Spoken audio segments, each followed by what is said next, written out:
Welcome and thank you for joining us on Birth Mother Matters in Adoption with Kelly Rourke-Scary and me, Ron Rains, where we delve into the issues of adoption from every angle of the adoption triad. Do what's best for your kid and for yourself, because if you can't take care of yourself, you're definitely not going to be able to take care of that kid, and that's not fair. And I know that my daughter will be well taken care of with them. Don't have an abortion. Give this child a chance. All I could think about was needing to save my son.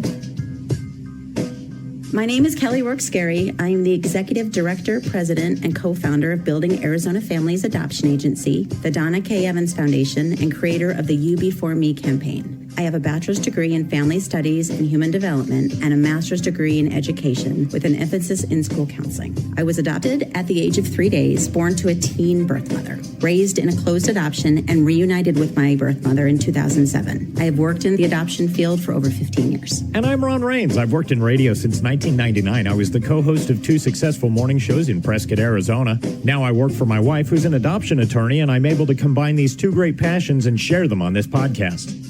So today we're going to be talking about abortion and about the Title X and quote unquote gag rule. And I will openly and honestly say, first reading this, I thought it said Title X. I think that's kind of funny, so I'm going to share it with everybody. So if you see Title X, that means Title X. That means Title X. Right.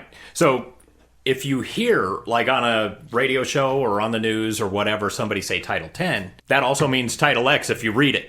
Correct. Okay. First and foremost, Title X is not a gag rule. It is referred to by people who are proponents of the option of abortion as a gag rule. So the Title X program is a pool of federal funds dedicated to ensuring access to family planning and other preventative health services like birth control, screening for sexually transmitted infections, breast and cervical cancer screening, family planning counseling, and other reproductive health services. In 2019, according to the Congressional Research Service, over $286 million was designated for Title X use. That's a lot of money. Yeah. That is a lot of money.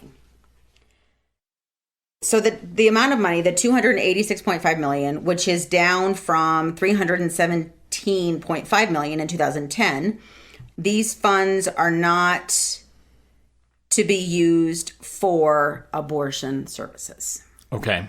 I had a brother-in-law who was very heavily into drugs for a time, and he got a lot of money from my mother-in-law and from me and my wife, and he always said, I'm not using that money for drugs.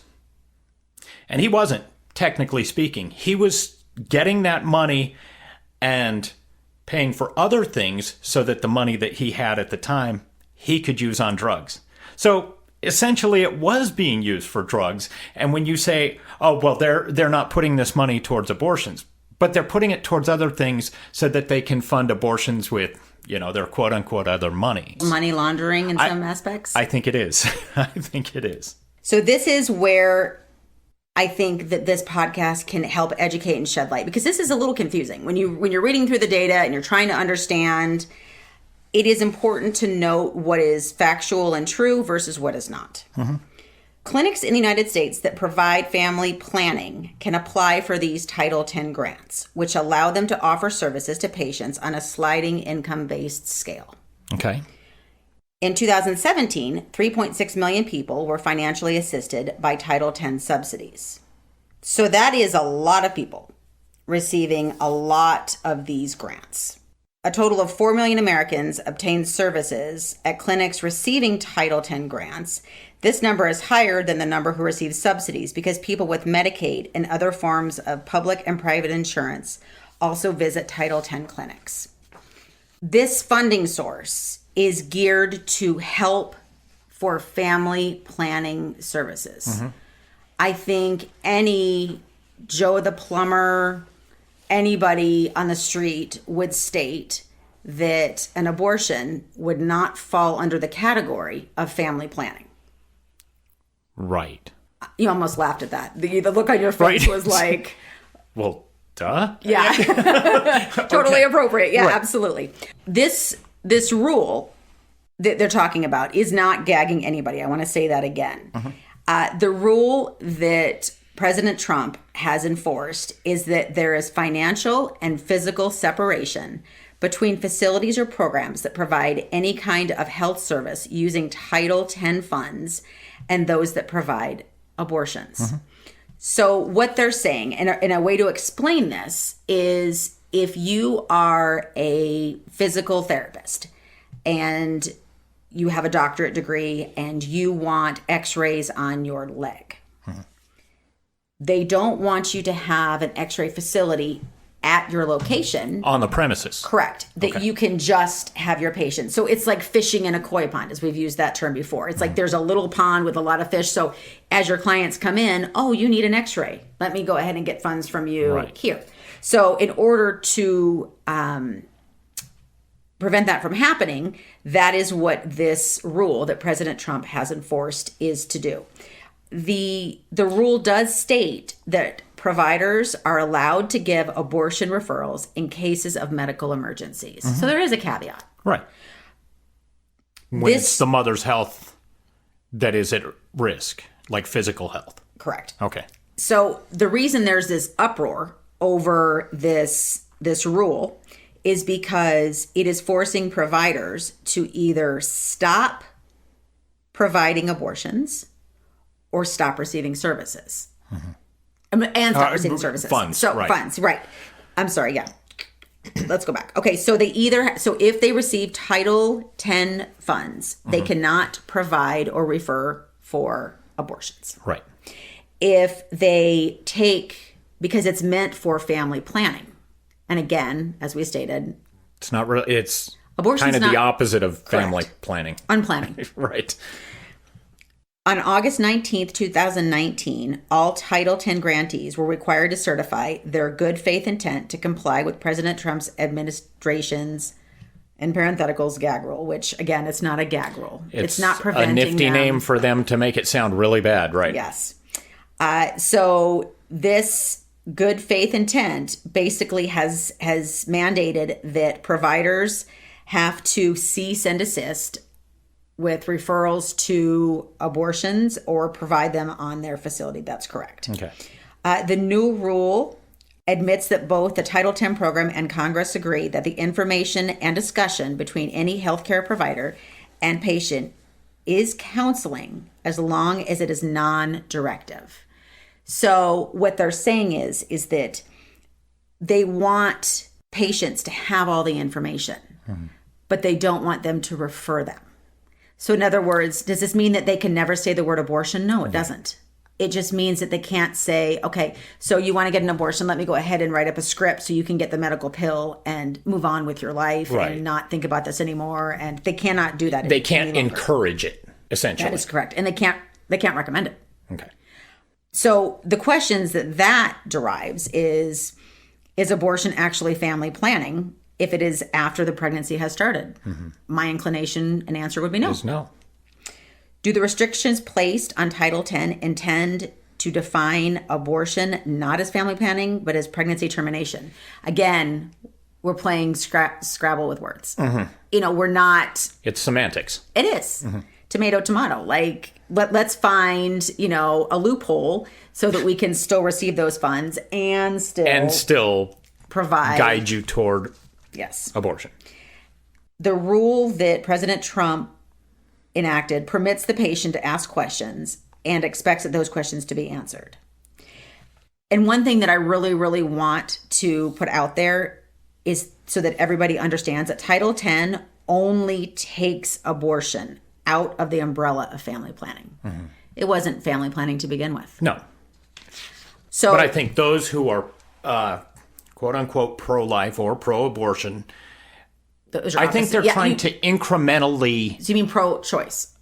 So, yes. So many that's what pros. I mean. I know it. My head is swimming from some of this. Oh, no. Mine as well. But some of those on the quote-unquote pro-choice, pro-abortion side are trying to incrementally change things to where it's like, okay, we'll get a little bit here, we'll get a little bit there, and if we call it something different, we can go in this store, right? And if we use the word fetus and not baby, then we'll kind of be able to navigate in those waters. And I'm sure you remember back in maybe the 90s, even back to the 80s, when they would say that abortion should be safe, legal, and rare.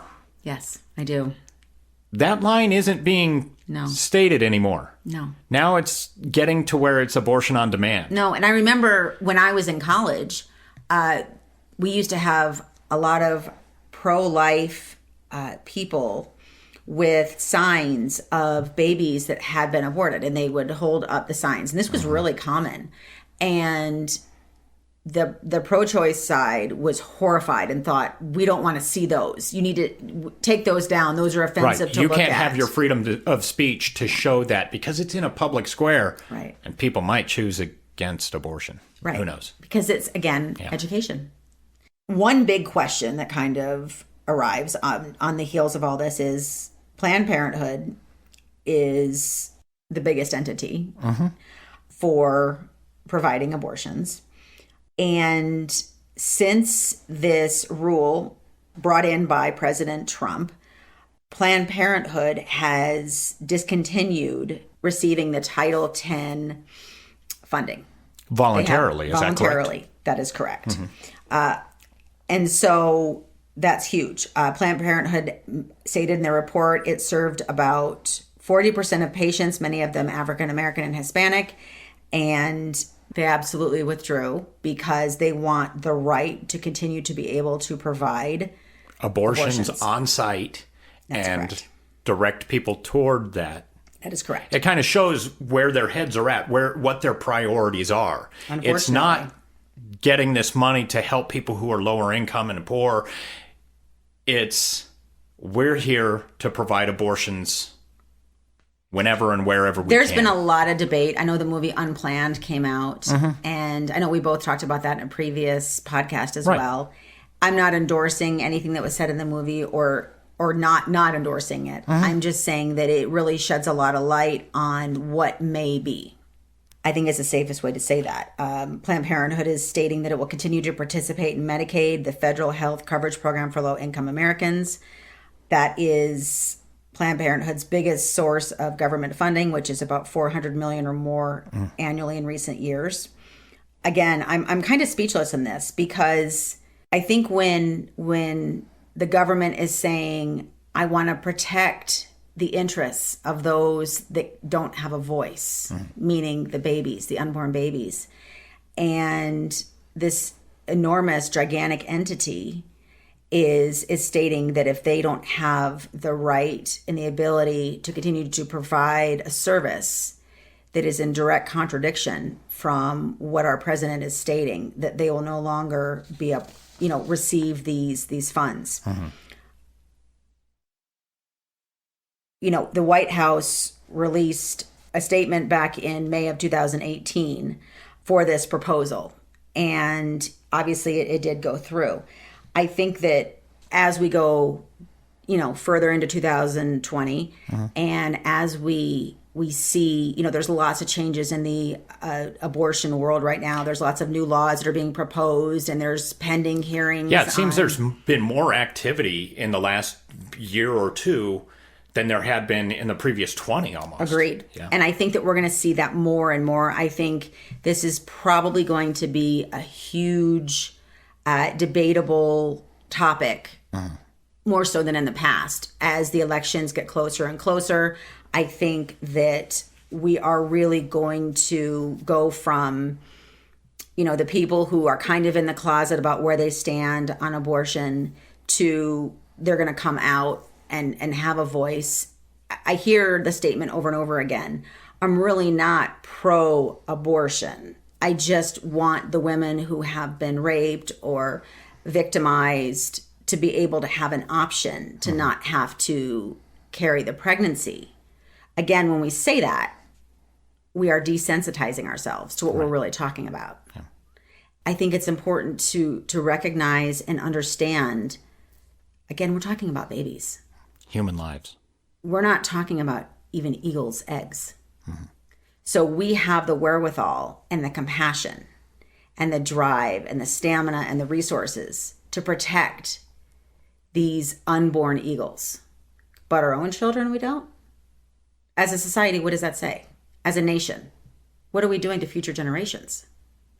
And I think that the more people become educated and the more they really understand what Title 10 means and what it offers and what the goal of it is, President Trump's rule is a good rule. In my opinion, it's just enforcing the obvious. Right. Abortion is not family planning. The fact that our president had to go and line by line stipulate that. It's heartbreaking that it got to that point. Yes, this is where we are.